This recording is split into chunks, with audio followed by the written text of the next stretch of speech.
ஓகேம்மா. ஸோ அடுத்த டாபிக் போகலாம். அடுத்த டாபிக் வந்து ரைட் டு இன்ஃபர்மேஷன். சரிங்களா? ஸோ ஒரு தகவல் பெறும் உரிமைன்னு சொல்லுவாங்க. சரிங்களா? ஸோ இதுல வந்து நிறைய கான்ட்ரவர்சி போயிட்டு இருக்கு. அது என்னன்னு பார்த்தரலாம்.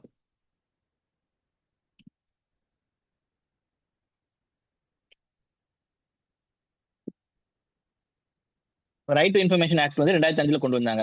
இது வந்து Indian citizen the right to request document. நம்ம என்ன செய்யலாம்? டாக்குமெண்ட்டை வந்து கேட்கலாம். சரி, document, records and information from government department. Government டிபார்ட்மெண்ட்ல இருந்து நீங்க என்ன பண்ணிருக்கீங்க, இதுக்கான ஆதாரம் தாங்க, இதுக்கான டாக்குமெண்ட்ஸ் தாங்கன்னு சொல்லி நம்மளை வந்து கேட்டு பெறலாம். இதுதான் ஆர்டிஐ ஆக்ட். எக்ஸாம்பிள் வந்து கவர்மெண்ட் டைரி அனாலஜி. கவர்மெண்ட் என்ன செய்யுது? இப்போ எக்ஸாம்பிளுக்கு வந்து நான் சொல்றேன். Imagine the government keeps diary of every thing it does. அது என்னெல்லாம் செய்யுதோ அது எல்லாத்துக்கும் வந்து என்ன செய்யுது? கணக்கு வச்சுட்டே இருக்கு. இப்போ ஆர்டிஐ ஆக்ட் என்ன சொல்லுது அப்படின்னு சொன்னா, citizen can ask to see relevant pages for this diary and government must show them. இந்த பேஜ்ல என்ன நடந்துட்டு இருக்கு, என்ன நோட் பண்ணி வச்சிருக்கு அப்படின்னு சொல்லி நம்ம என்ன செய்யலாம்? கவர்மெண்ட் அந்த டைரியில இருந்து பேஜ் நம்ம கேட்கலாம். அவ கவர்மெண்ட் என்ன செய்யணும்? கண்டிப்பா அந்த பேஜ்ல என்ன இன்ஃபர்மேஷன் இருக்கு நம்ம தரணும். இது ஒரு எக்ஸாம்பிள் தான். இந்த மாதிரி கவர்மெண்ட் என்ன நடந்தாலுமே வந்து நம்ம என்ன செய்யலாம்? இந்த ஆர்டிஐ போட்டு அதுல இருந்து இன்ஃபர்மேஷன் நம்ம எடுத்துக்கலாம். அப்ப என்ன செய்யலாம்? கரெக்டா போயிருக்கா, கரெக்டா பண்ணிருக்காங்களா, ஏமாத்துறாங்களா, ஊழல் பண்றாங்களா, மறைக்கிறாங்களா, எல்லாமே நம்மளுக்கு தெரிஞ்சிடும். ஏன் இந்த ஆர்டிஐ ஆக்ட் கிரியேட் பண்ணப்பட்டுச்சு அப்படின்னா, டெமோக்ரஸி, ஜனநாயகம். Healthy democracy need inform citizen. என்ன நடக்குங்கிறது ஒரு ஜனநாயகத்துல மக்களுக்கு தெரியணும். சரிங்க, கவர்மெண்ட்ல நடக்குதுங்கிறது. அதையும் டிரான்ஸ்பரன்சி, வெளிப்படைத்தன்மை. Citizen should know what government doing. அவங்க என்ன செஞ்சுட்டு இருக்காங்க அப்படிங்கிறது தெரியணும். Accountability, officials are answer to citizen. So அதுல வந்து ஒர்க் பண்ற கவர்மெண்ட் சர்வன்ஸ் எல்லாம் அவங்க வந்து அக்கௌண்டபிள், அவங்களுக்கு வந்து பொறுப்புதாரி. சரிங்களா? மக்களை வந்து என்ன கேட்கறாங்களோ அதுக்கு தகுந்த மாதிரி அவங்க இது பண்ணிக்கணும். Empower citizen, informed citizen make better decision.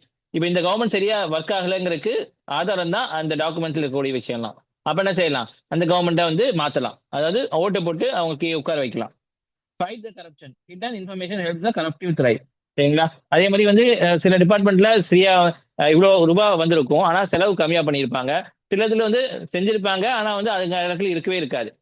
புரிஞ்சுங்களா? அப்ப இதெல்லாம் நம்ம இதை வச்சு கண்டுபிடிச்சிடலாம். இந்த ப்ராஜெக்ட் இவ்வளவு செலவாயிருக்கு, இவ்வளவு கட்டியிருக்கேன் அப்படின்னு சொன்னா அதுல எவ்வளவு கட்டியிருக்காங்கன்னு கொடுத்துருப்பாங்க அக்கௌண்ட்ஸ்ல.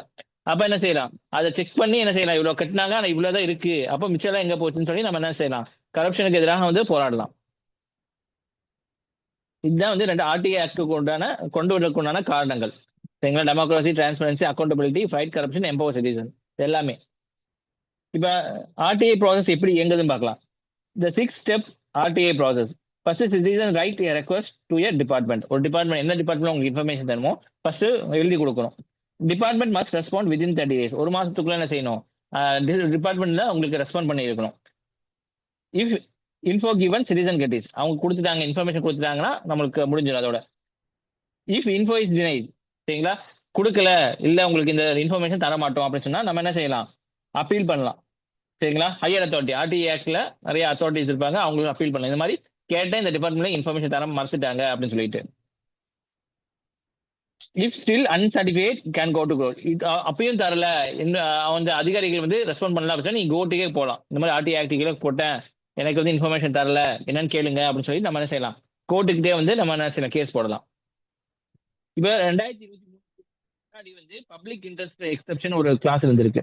சரிங்களா? 2023 முன்னாடி இதுல என்ன சொல்லப்பட்டிருக்கு அப்படின்னா, the personal information could be denied unless public interest outweighed privacy. இப்போ அதிகாரோடைய நம்ம என்ன செய்யணும்?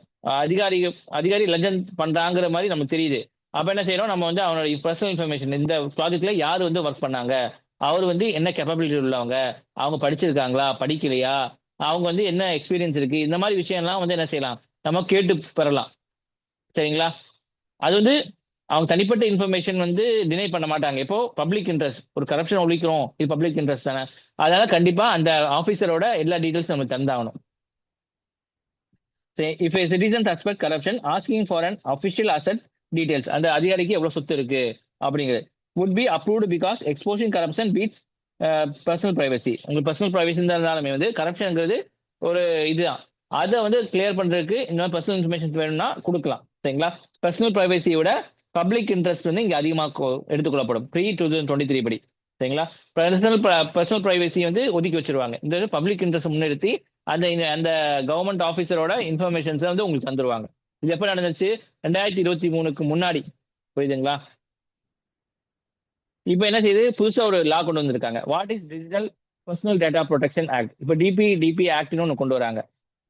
டிபி ஆக்ட் 2023ல the law that protects people personal information in digital form. நம்மளோட பர்சனல் இன்ஃபர்மேஷன் யாரும் எடுக்க முடியாத மாதிரி இது ப்ரொடெக்ட் பண்ணுது. Name, phone, email, medical records, location data இது எல்லாத்தையும் வந்து வெளியிட முடியாது இந்த ஆக்ட் படி. சரிங்களா? இந்த ஆக்ட் படி வந்து இந்த இதெல்லாம் வந்து கொண்டு வர முடியாது. Think of its digital bodyguard. Companies and government cannot use your personal data without your express பண்ணு. நம்ம பெர்மிஷன் கொடுத்தா மட்டும்தான் கவர்மெண்ட்டும் சரி, பிரைவேட் கம்பெனியும் சரி, கவர்மெண்ட்டும் சரி, கம்பெனிக்காரனும் சரி நம்மளோட இன்ஃபர்மேஷனை யூஸ் பண்ண முடியும். பாருங்க, key principle scope of DPDP Act. Consent organisation need permission to collect data. அதனால தான் உங்களுக்கு அக்ரி பட்டன் கொடுக்க சொல்லும். ஃபோனில் மற்ற விஷயங்கள் ஆப் எல்லாம் இன்ஸ்டால் பண்ணால் அக்ரி கொடுக்க சொல்றது அதனால தான். Purpose limitation. Data used only for agreed purpose. நம்ம எதுக்காக அக்ரி பண்ணோம், நம்ம அதுக்கு மட்டும் தான் யூஸ் பண்ணப்படும். டேட்டா செக்யூரிட்டி பார்த்தா organisation must protect your data. சரிங்களா? உங்க டேட்டாலாம் வந்து ப்ரொடெக்ட் பண்ணிருக்கணும். டேட்டா ரைட்ஸ் பார்த்தா you can ask for your data to be deleted. அதே மாதிரி நீங்க டேட்டா டிலீட் பண்ண சொன்னா டிலீட் பண்ணிடணும். அக்கௌண்டபிலிட்டி பார்த்தா organisation must follow the rules. எல்லாமே ரூல்ஸ் ஃபாலோ பண்ணும். DPDP Act only to digital data, computer phone. RTI Act apply for all data, physical data இல்லை. சரிங்களா? டிபி ஆக்ட் வந்து டிஜிட்டல் இருக்கக்கூடிய மட்டும் தான் பாதுகாப்பு பண்ணும். ஆனா ஆர்டி ஆக்ட் பார்த்தீங்கன்னா எல்லாத்தையும் பாதுகாப்பு பண்ணும். பிசிக்கலா இருக்கிற டேட்டா, டிஜிட்டல் டேட்டா எல்லாத்தையும் பாதுகாப்பு பண்ணும். அது ஆர்டி ஆக்ட் பாதுகாக்கலாம் அப்ளை ஆகும். கேன தரணும். இப்போ ரெண்டு ஆக்டும் வந்து என்னது மீட் பண்ணுது, கொலிஷன் மோதிக்குது. ஆர்டி ஆக்ட் படி ஒருத்தனோட தனிப்பட்ட டீடைல்ஸை கேட்டு பெறலாம். ஆனா டிபி ஆக்ட் என்ன செய்யுது, இல்ல தனிப்பட்ட ஒருத்தவங்களோட டீடைல்ஸை யாரும் வந்து வாங்க முடியாது, கவர்மெண்டே நினைச்சாலும் வாங்க முடியாது அப்படிங்கிற மாதிரி போட்டாங்க. Both are central law pass by parliament. ரெண்டுமே வந்து பார்லிமெண்டால பாஸ் பண்ணப்படலாம். when they are conflict court must decide which play. ரெண்டுமே வந்து முரண்பாடா இருக்கு. அப்ப யார் இதுல முடிவு பண்ணும்? கோர்ட் தான் முடிவு பண்ணும் எந்த ஆக்ட் செல்லும் எந்த ஆக்ட் செல்லாது அப்படின்னு சொல்லிட்டு.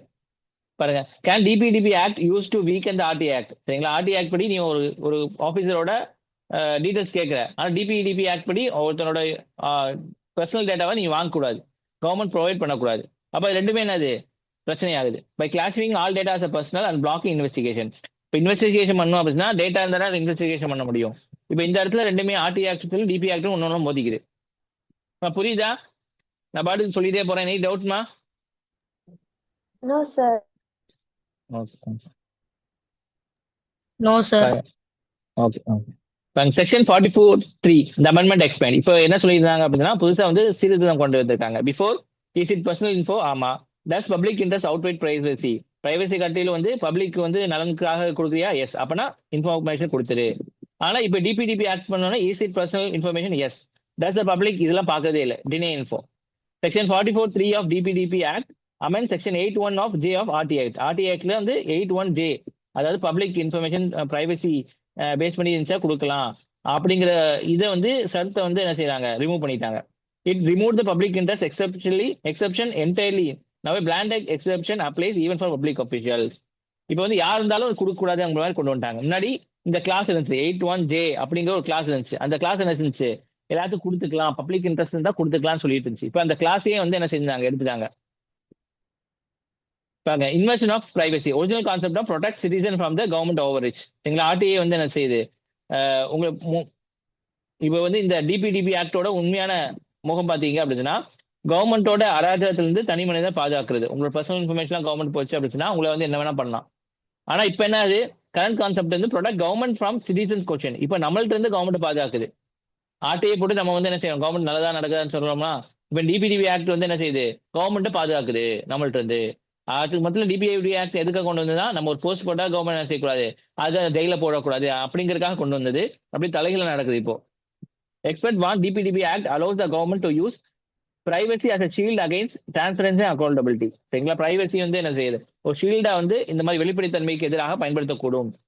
கவர்மெண்ட் என்ன சொல்லுவாங்க, நமக்கு இன்ஃபர்மேஷன் இல்ல அது பிரைவசி, அந்த இன்ஃபர்மேஷன் தர முடியாது அப்படின்னு சொல்லி அவங்க தப்பிச்சிருவாங்க அப்படின்னு சொல்றாங்க.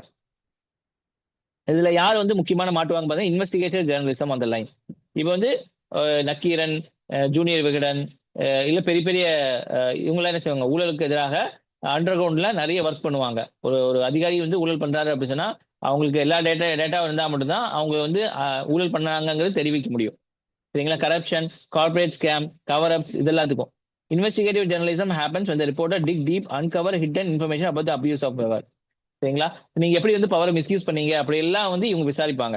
பார்த்தீங்கன்னா free purse is essential for democracy. Without information citizen cannot hold the leaders accountable. சரிங்களா? சுதந்திரமா அவங்க செயல்படணும். அவங்களுக்கு தேவையான இன்ஃபர்மேஷன்லாம் கொடுக்கணும். அவன் தப்பு செஞ்சாதானே பயப்படணும். அவன் இன்ஃபர்மேஷன்லாம் வந்து கரெக்டாக இருந்துச்சு அப்படின்னு சொன்னா பயப்படணும்னு அவசியம் இல்ல. இப்போ இவங்க என்ன செய்வாங்க, இன்ஃபர்மேஷன்லாம் எடுத்து வெரிஃபை பண்ணி இவன் தப்பு செஞ்சிருக்காங்கன்னா கண்டுபிடிப்பாங்க. யாரு? ஜேர்னலிசம் பண்றவங்க. இப்போ பாருங்க, 3 DPDP threats to journalism. No exemption.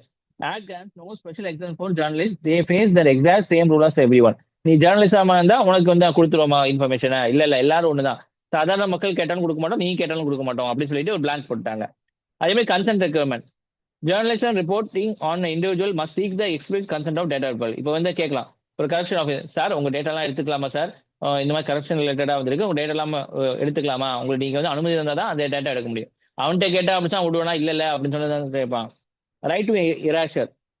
The person investigate can legally demand the journalist to delete all evidence. இருந்தாலும் எப்படியோ டேட்டா வாங்கிட்டான், அவன் நினைச்சான் அப்படின்னா அந்த கரப்ஷன் பிரச்சனை, நீ என்ன டேட்டா எல்லாம் வச்சிருக்க, சட்டத்துக்கு புறமானது, எல்லாம் டிலீட் பண்ணு அப்படின்னு சொல்லி டிலீட் பண்ணிடலாம். இதனால என்ன செய்யும், அவனால நிரூபிக்க முடியாம போயிடும் அவன் தப்பு செஞ்சிருக்காங்கிற விஷயத்த. புரியுதா? ஓகேவா?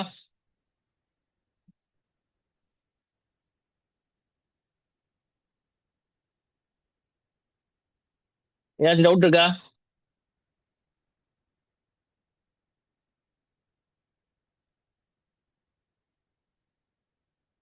எனி டவுட்மா? No, sir. ஓகே, பாருங்க. ஸோ ஜேர்னலிஸ்ட் dilemma இவங்களுக்கே இப்போ குழப்பம் ஆயிடுச்சு. Under RTI could ask for government info. கேட்கலாம், மைட் கெட் இன்ஃபர்மேஷன், ஒரு சமயம் கொடுக்கலாம். ஆனா மஸ்ட் கெட், இப்போ நியூவே பார்த்தீங்கன்னா must get consent from data principal. யார் டேட்டா வச்சிருக்காங்களோ உரிமையாளர், அவங்கள்ட்ட இருந்து கன்சென்ட் வாங்கணும். ப்ராபபிலி டினைட் தான், உங்களுக்கு கிடைக்காது. Investigative report becomes much harder, allowing corruption to thrive in dark. சரிங்களா? ஸோ கரப்ஷன் வந்து அப்படியே போயிட்டே தான் இருக்கும். இப்போ supreme court and democracy state. சரிங்களா? ஃப்ரீ பர்சன்றது டெமோக்ரஸி தான், இது முக்கியமான ஒரு தூண். அக்கௌண்டபிலிட்டி சிட்டிசனுக்கு முக்கியமான ஒரு tool. The court stands. The Supreme Court noted that while journalists cannot be treated as a special category with the unrestricted data access, the broader impact of DPDP Act, journalist activity demands a review. So, supreme court சொல்லிடுச்சு, நீங்க சாதாரண மனிதர் மாதிரி தான், உங்களுக்கு special class எல்லாம் இல்ல. மனிதர்களுக்கு, சாதாரண மக்களுக்கு டேட்டா கொடுக்க முடியல, உங்களுக்கும் கொடுக்க முடியாது அப்படின்னு சொல்லிட்டாங்க. ஆனா இந்த ஜேர்னலிஸ்ட் என்ன செய்றாங்க, ஜேர்னலிஸ்ட் எல்லாம் வந்து ரிவ்யூ பண்ண சொல்றாங்க. அவங்களுக்கு the court is currently examining whether the using DPDP Act to curtail the RTI and the journalism is a constitutional. எங்க DPDP Act யூஸ் பண்ணி இந்த ஜேர்னலிசம் RTI எல்லாம் கட் பண்றது கரெக்டான பாதையா அப்படின்னு சொல்லி கோர்ட் வந்து எக்ஸாம் பண்ணிட்டு இருக்கு. இப்போ RTI Act 2005ல right to ask government info நமக்கு இருக்கு. DPDP Act வந்து 2023ல protects personal detail data protect பண்ணுது. செக்ஷன் 44(3) வந்து ரிமூவ் பண்ணப்பட்டிருக்கு. Public interest exception. இப்போ பார்த்தீங்கன்னா privacy law now used to shield government cripples investigation. Investigation வந்து தடை பண்றதுக்கு இந்த பிரைவசி ஆக்ட் வந்து யூஸ் ஆகுது. So the right to privacy be stronger than the public right to know. சரிங்களா? அதோட ஸ்ட்ராங்கா பண்ணும். If you were a journalist, investigation a scam, how would a DPDP Act affect you? How should government balance privacy and transparency? எப்படி balance பண்ணணும்? இப்படி எல்லாம் வந்து நிறைய விஷயங்கள் இருக்கு. ஸோ DPDP Act என்ன?